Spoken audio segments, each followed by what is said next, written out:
La tardor de 1935 va esclatar una forta crisi de govern. El Partido Radical va veure's afectat per un seguit d'escàndols de corrupció, com el cas de l'Estraperlo i els casos de malversació de fons públics per part de diferents polítics radicals.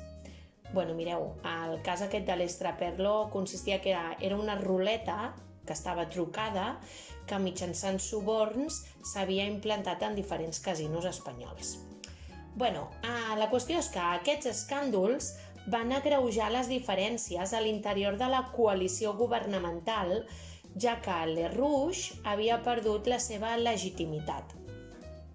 Així, els escàndols en els quals va veure's immers el govern d'Alejandro Reluix i la progressiva descomposició de les forces dretanes van dur el president de la República, Aniceto Alcalá Zamora, el qual va negar-se a permetre que Gil Robles es convertís en el cap del govern, doncs el van portar a convocar unes noves eleccions pel 16 de febrer de 1936. Les forces progressistes i obreres van crear una àmplia coalició, anomenada el Front Popular, que pretenia recuperar el poder i continuar la tasca reformista anterior al bienni conservador. A Catalunya, la coalició d'esquerres va anomenar-se Front d'Esquerres. El programa del Front d'Esquerres demanava el restabliment de l'Estatut d'Autonomia i les llibertats democràtiques, l'amnistia dels presos polítics, l'aplicació de la llei de contractes de conreu i la readmissió dels obrers acomiadats per motius polítics durant el bienni conservador. En les eleccions, amb una participació del 72% del cens, el Front Popular va obtenir el 48% dels vots, convertint-se en la força política guanyadora. La dreta va obtenir el 46,5% dels vots.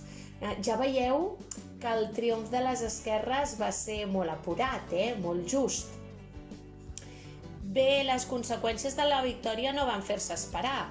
D'acord amb el que s'havia acordat en el programa del Front Popular, el nou govern va quedar format exclusivament per republicans d'esquerra, amb els partits d'Izquierda Republicana i Unió Republicana, mentre que els socialistes i els altres partits integrants de la coalició es comprometien a donar el seu suport al govern.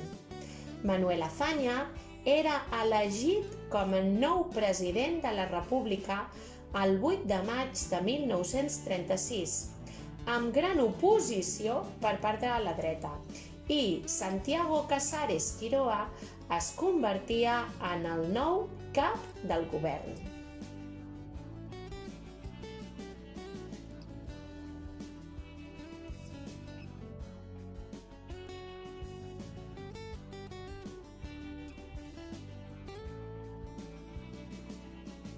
Després de la victòria electoral, el nou govern del Front Popular, presidit, com hem dit, per Santiago Casares Quiroga, va posar ràpidament en marxa el programa pactat per la coalició electoral d'esquerres.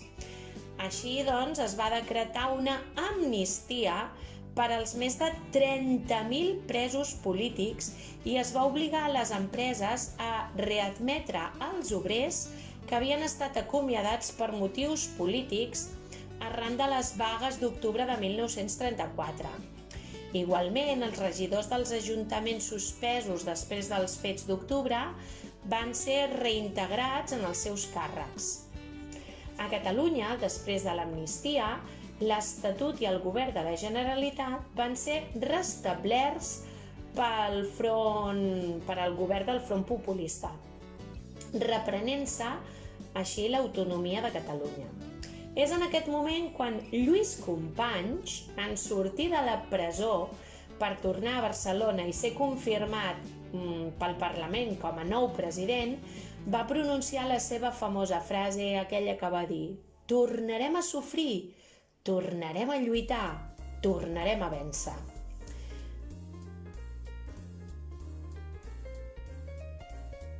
A continuació, el govern espanyol d'esquerres va reprendre la tasca reformista interrompuda el 1933. Amb la victòria del Front Popular va encetar-se una etapa de gran inestabilitat social que preludiava l'esclat de la Guerra Civil. I és que només entre els mesos de febrer i juliol de 1936 van convocar-se arreu de l'estat espanyol 113 vagues generals i van produir-se 1.287 ferits i, al tanto, 269 morts. Igualment, la nova situació va ser rebutjada per les dretes. Molts propietaris de terres van oposar-se a la reimplantació de la reforma agrària. Alguns empresaris industrials van tancar les seves fàbriques i van expatriar capitals, els diners. I l'Església va llançar campanyes contra la República perquè s'havia recuperat l'anterior legislació en matèria religiosa. Els militars més predisposats a un possible cop d'estat van ser allunyats dels centres de poder.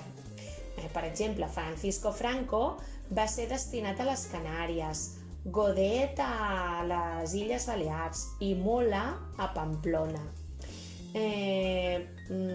Però el govern no va atrevir-se a destituir-los dels seus càrrecs militars.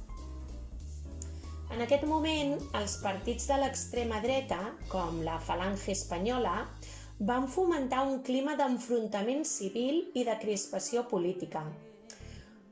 Utilitzant la dialèctica dels punys i les pistoles, defensada per José Antonio Primo de Rivera, grups de falangistes van formar patrulles armades i escamots que van protagonitzar accions violentes contra els líders d'esquerres, que eren contestades de la mateixa manera pels militants més radicals de l'esquerra. La creació d'un clima de violència a Espanya era una estratègia que afavoria els sectors decidits a organitzar un cop d'estat contra la legalitat de la República. En aquest context de crisi política i social dels primers mesos de 1936, van iniciar-se els preparatius d'un cop d'estat contra la República per part de generals i de caps de l'exèrcit organitzats en la Unió Militar Espanyola, que era una organització clandestina que agrupava els militars reaccionaris. Així, els generals Francisco Franco, Godet i Mola van iniciar els preparatius definitius per posar fi al govern sorgit de les eleccions. La matinada del 13 de juliol, com a rèplica a l'assassinat a mans d'escamots falangistes del tinent republicà José Castillo, que era un militar col·laborador amb les milícies d'esquerra, va produir-se l'assassinat del dirigent parlamentari de l'extrema dreta monàrquica José Calvo Sotelo. La mort del polític va accelerar els plans colpistes, que ja tenien un motiu que justifiqués el seu aixecament. I així, el 17 de juliol de 1936 va succeir el que tothom es temia. L'exèrcit es va sublevar. Esclatava la Guerra Civil, que analitzarem en un altre vídeo.